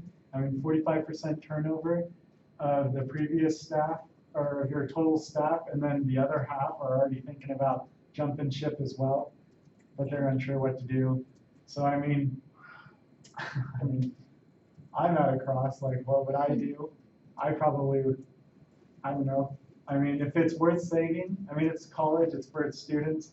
Maybe there's something salvageable, so they could come together and unite behind something, like a written proposal of, or trying to get someone in there that could lead them or guide them and have a good leadership style, but it's just really hard to say at this point. Okay, Mariah. So this reminds me of the school where my husband grew up, and so all the superintendents previously, they've had deans, and then they've had one that's been super strict and everyone hated it, and then they have one recently who's really lax, and, you know, all the kids thought, you know, oh yeah, it's, you know, it's so-and-so, the superintendent, I'm gonna have a good chat with him instead of, I need to be disciplined. And, so what they decided to do this time is choose someone who they knew had been a teacher there and they trusted, and they had a superintendent, and now they also have a principal. So they have two, you know, kind of checks and balances there. And so I think that that's a good way to handle the situation, because it's someone that they already know and who's already worked there and who the people like. So. That sounds like a wonderful and strategic plan. I think that probably could be helpful if the college president is going to let it happen. So, but I think that's a great solution if it can happen. Thank you. Really, having a trusted person, I think, is really important. Also, somebody who's been in the trenches, you know, and understands it instead of comes in and does the top-down leadership. That can be really, really hard, especially if they don't know the business well. So, so that's a great suggestion. One question I had is, who's marching these deans out of there? Is it the president, or is it? Let's, for the purposes of this case study or this letter, let's assume it is the president. But I'm guessing that these deans have been marched out for a reason. You know, they've done something to the point where they had to be marched out. You know, that's outside of their, you know, either very strict leadership style or their very laid back leadership style. Okay, so Mariah gave a great suggestion. What do we do? How do we make a decision about this change? Because you're in a vulnerable position, right? It's a horrible place to work, it sounds like, but until you can find another job, and especially at colleges, it's hard to find jobs because typically the hiring at the new colleges at the beginning of an academic year, you can't give 2 weeks notice and get a new job. So, you know, you've got families to support, so what do you do? Well, given the situation that college is in, if the president has any sense of keeping their job, just because if, you know, things trickle down, we know when faculty are having struggles because it comes back to us on how they're teaching, or how they're feeling if they're not controlling their emotions. And so if there's a 45% turnover, I don't know if people are leaving or getting fired, and then he can't keep a dean, and so that's affecting the students. They're not going to want to go there, and then the college is just going to go downhill. So if he does not work with the faculty, then he's going to lose his job, or the college is going to go out anyway. So I feel like the options are pretty limited, especially if there's a union, which I don't know if there will be. There is in this circumstance because they're afraid to go to the president, and it's an anonymous letter. But I would think you have to work together as a group. There's no other option. So are you proposing to jump ship, Alex? Did most definitely, if the president does not implement some new changes that involve more of a group decision making, then I'd say you might as well act sooner than later before all the other positions are taken up by your coworkers. Okay. Would there be a board? I mean, like, obviously we have a president here, but I mean, like, do we have anybody else that's, you know, like, oversees the president? I mean, we've got the 12 apostles. That's a really good question. For most state schools, the state has what's called a board of regents, and that's where you would take your concern about the university. A private college and a religious college, they're a little bit different. So, you know, if you can get an audience with 12 apostles to complain about president hiring, let me know. That's a really good question. I'm kidding.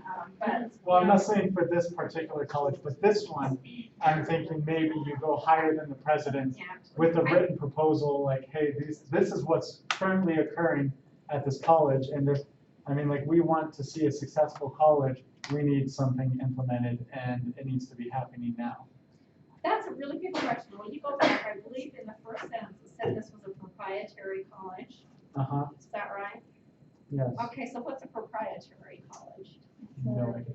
For privately owned, for profit. For profit?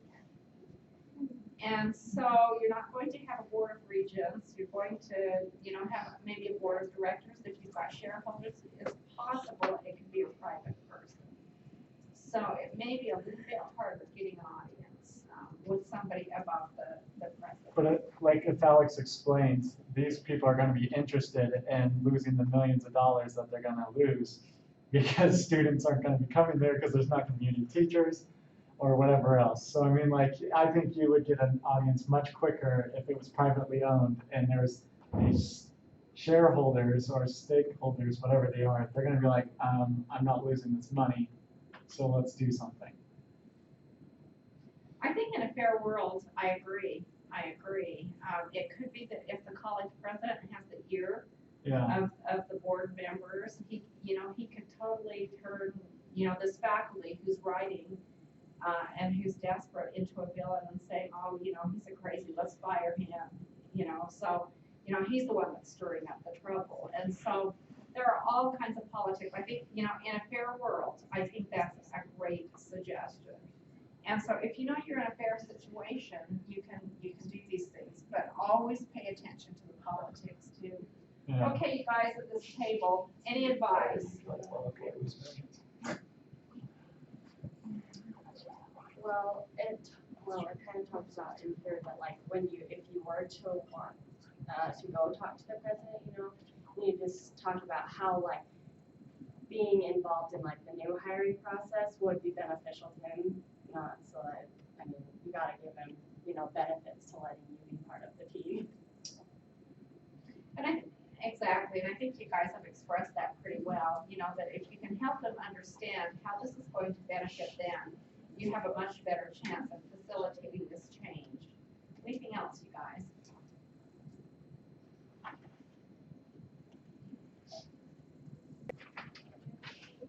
They kind of hit a lot of solutions. What, do they have the same one? Yeah, we have solutions. Oh.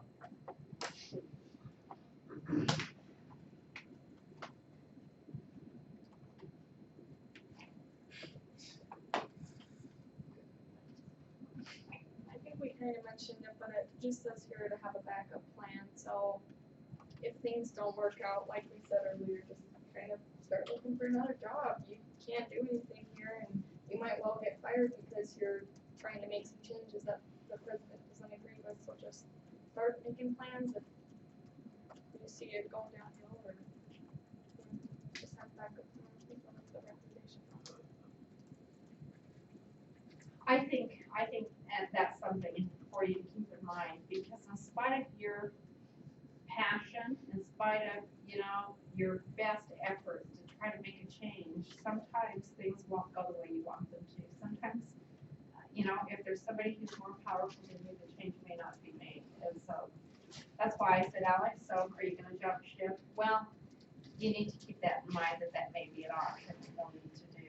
So, okay. Anything else? We've got just a couple of minutes. In closing, in summary, change. It's hard. It's uncomfortable. We talked like with Lindsay about trying to change an entire culture. Well, I don't think the culture is slowly changing, but it was Lindsay who really had to make the change, wasn't it? And if you had waited, Lindsay, to try to change that whole culture before you made your change, would it ever have happened? So sometimes you just have to jump the ship and do it. Anything else? Any questions, any concerns? Are you guys ready to be able to handle change, to deal with change, and to make change? As the future nursing leaders, I can promise you, every one of you, I have no hesitation in making this promise, that you will be in a situation, I'm gonna guess within the next 5 years, probably the next 2 years or year and a half, in which you're going to want a change to be made, or you may be put on a team to help make a change. So you really need to understand the process. You need to understand, you know, that there are laggards. And how do you work with them? You're going to want to find the early adopters, you know, the people who you can get on your team so that you can start to make that change. You're going to need to understand unfreezing, moving, refreezing, and then don't get upset if that refreezing gets unfrozen again pretty quickly. Hannah? Just a quick comment, I feel like we've learned more than ever probably how to change being in this nursing program.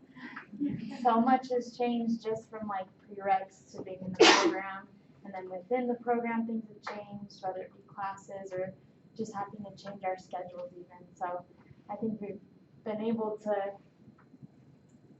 like form a good base to work off of when we do have to deal with change in the workforce. I really appreciate that comment. It hasn't been fun. I know that. It's not been fun for me either, just so you know. Hasn't been fun for Sister Portland either. I know it hasn't been fun. I know it hasn't been easy. But as I told you, as I told you, Jamie, I've seen tremendous growth this semester. I've seen tremendous growth with all of you since the first semester. You guys, you ladies and gentlemen, I'm sorry, you know, I grew up saying you guys, but I have seen tremendous changes. I now see mature students that I think are going to be good professionals. I see you transitioning into that role. And I feel a lot more trust in you than I did a few semesters ago, because you've had to do some hard things. And you've been successful, so hang in there. Control that anxiety right now, if at all possible. Instead of letting the anxiety rule you, make some goals, make some plans, figure out how you're going to make it happen so that you will graduate in 6 weeks. I think that most of you will graduate, but if you're shaky about it and you want to come talk with Sister Forbush or me or another faculty that you trust, find a mentor, find somebody to talk to, and make sure it happens. Okay? All right, have an awesome week. Thank you for coming.